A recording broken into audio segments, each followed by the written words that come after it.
सर्वांना नमस्कार। आज आपल्याला UDIS प्लस मध्ये GIS मॅपिंग करायचे आहे।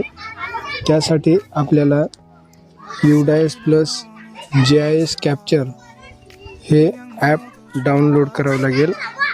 प्रथमतः प्ले स्टोर मध्ये जाऊन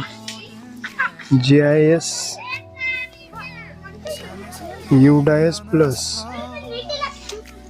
GIS कॅप्चर असे सर्च करून हे UDIS प्लस खालच्या बाजूला जे ॲप आहे माझ्याकडे इन्स्टॉल केल्यामुळे ओपन दिसत आहे। हे ॲप प्रथमतः आपल्याला डाउनलोड करून ओपन करायचं आहे।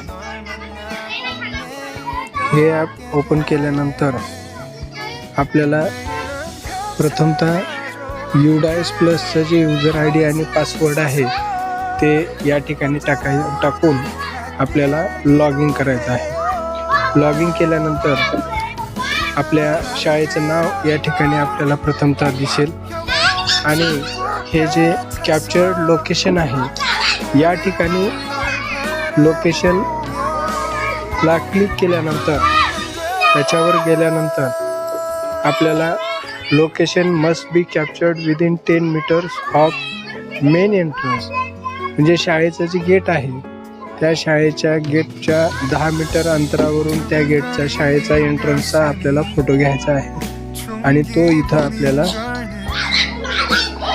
अशा प्रकारे लोकेशन तुम्हाला दाखवणार आहे। हे लोकेशन आपल्याला अपडेट करायचं आहे। अपडेटवर क्लिक केल्यानंतर त्या ठिकाणी तुमचं लोकेशन अपडेट होईल। कॅप्चर्ड इमेज या ठिकाणी शाळेचा पहिला जो फोटो आहे हा शाळेच्या दर्शनी भागातला फोटो आहे।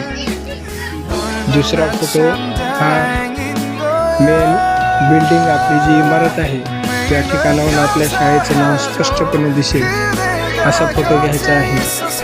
3 नंबरचा मुख्याध्यापकाच्या वर्गखोलीचा फोटो आहे, तो फोटो आपण घ्यायचा आहे आणि 4 नंबरला आपल्या वर्गामधील वर्गखोलीचा फोटो घ्यायचा आहे। अशा प्रकारे ऑफिसचा फोटो घ्यायचा आहे, वर्गखोलीचा फोटो घ्यायचा आहे आणि हे सर्व फोटो अपलोड केल्यानंतर